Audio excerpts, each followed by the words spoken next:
Hey, Darian. Tommy Gibbons here, professor of the course.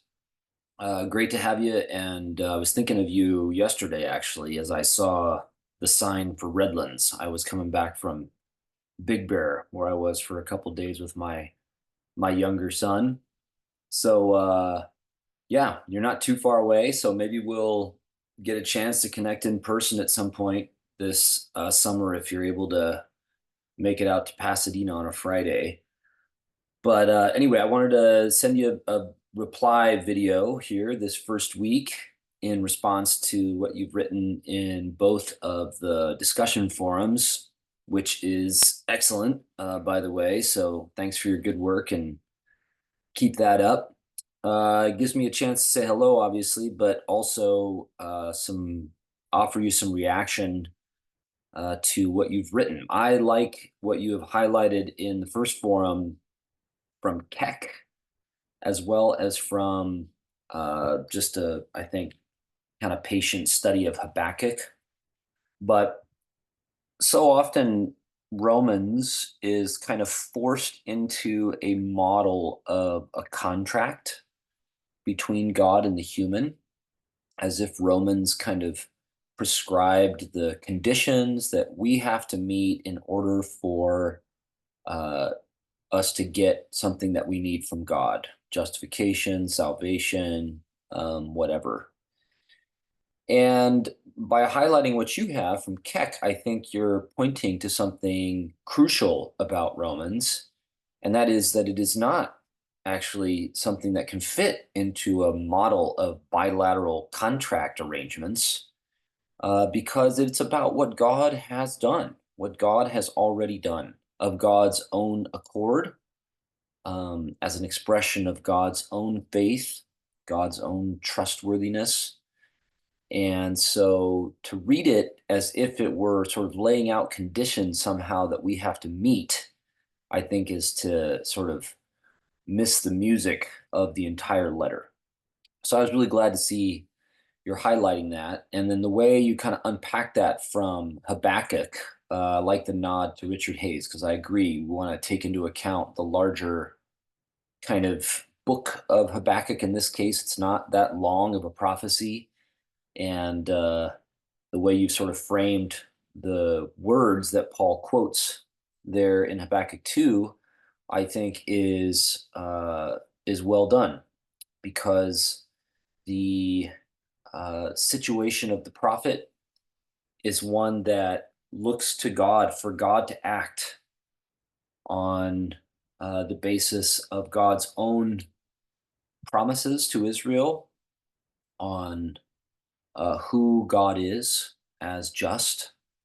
And so we can maybe forestall that impulse to force that quotation from Habakkuk into this mold that you talk about in Forum 2 of a kind of individual contract with God, and what conditions the individual has to meet, faith in order to be a just person or something like that.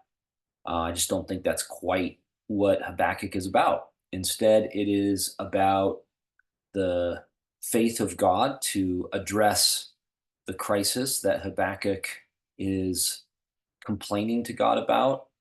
And it does, I think, involve or entail finally the faith of God's human covenant partner. But even that is predicated on the faith or the trustworthiness of God. And that, I think, is what is coming together in this thesis statement of Romans, that the power of God that is revealed in the gospel is about the movement from faith to faith, the movement from the faith of God to the faith of God's human partner. And this, of course, reaches a kind of fullness in the person of Jesus, where the faith of God and the faith of the human are embodied, um, in one life, one shared life, by the way. So Keck favors a kind of messianic interpretation, as it sometimes is called, of the just by faith will live, the just one being the Messiah. And I'm not opposed to that. I think that's a fair reading, and I think the words of the prophet are open, you might say, to that sort of reception, understanding of what the prophecy entails. But Keck sets this against what he calls an anthropological interpretation, where that would be about, a kind of generic just person, or maybe a just person in Israel. And I myself think it's important to hold the Christological and the anthropological together, because, as we'll see in Romans, the Messiah is not kind of aloof from the rest of Israel or the rest of the human. Who the Messiah is an heir of Israel, in fact, an heir of all of the human. He is a son of Adam, as Paul presents him in Romans 5. And so the way that the faith of God and the faith of the human come together in the Messiah, I think, is um, a life that the Messiah shares with others, a power that flows through the Messiah to others. So that's maybe an interesting note to consider there on what Keck says. I like the two highlights you've got here in Form 2 as well. I love this one line. Let me think of where I can find it. It's always good to try to find good ways to say this. But it's where you're talking about the problem with uh, describing God's gospel by pointing to the forgiveness of individual sins through the penal substitutionary death of Jesus. Uh, yeah, it's anachronistic. I think it's just kind of deaf to the sweep of the whole letter and to all the scriptures of the Old Testament that it relies on. Here's the other line I love. The gospel then cannot point to an individualistically driven system of clearing moral debts owed to God. Yeah, loud amen to that. And when Romans is reduced to that, man, it's a distortion of the letter, but we really miss out, I think, on so much of its power. So it always pains me to hear it interpreted that way. Um, One thing I might add, and this will resonate, I hope, with you, since you have some background in Wendell Berry, like I do, and probably similar literature. But when we start talking about God's action in the history of the world, the history of Israel, in terms of covenant, it helps us, I think, to avoid certain tendencies, especially in scholastic Protestant theology. And those are tendencies to treat God's covenant presence or action in overly abstract terms, juridical or forensic terms, as if the covenant were primarily a matter of legal transactions between God and the human, as opposed to recognizing that as the covenant is presented in the Bible, it is a way of getting at the manifold relationships that shape created life. So these are relationships between the human and land, between the human and animals.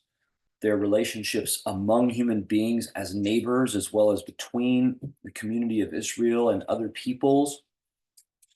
These are all what are involved in the covenant, and therefore God's covenant faithfulness, Israel's hope. And so Romans is not about some faithfulness of God to just a legal framework. It's instead about God's action in the world to bring healing and justice to the whole kind of complex of broken relationships that make up creation. That's why I think there's such a seamless move between the redemption of the human and the healing of all creation, which is groaning in Romans 8.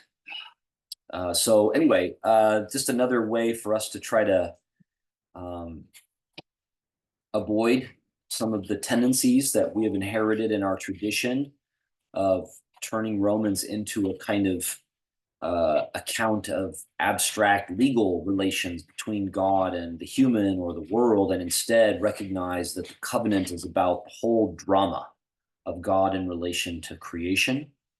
And this is going to be important when we get to these kind of programmatic terms of death and life in Romans, because these are not just, death as what happens to human beings at the end of their life just, some kind of vague afterlife of the soul, or even just merely resurrection of the body in a kind of truncated sense. Um, Instead, death and life, we've got to go to sources like Genesis, end of Deuteronomy, where we see that death and life are about these axes of relation between human beings, between the human and the land, between the land and animals, and all of these in relation to God. That's where death sort of proliferates, and that's where life brings healing, and finally, a form of life that doesn't just um, combat decay, you might say. It actually feeds on decay, as we see in the nature of life already, but to the point of resurrection from among the dead, so that it is life no longer subject to decay. Anyway, more we could talk about there, but thanks for some great initial responses here in week one, and looking forward to more conversation with you throughout the summer.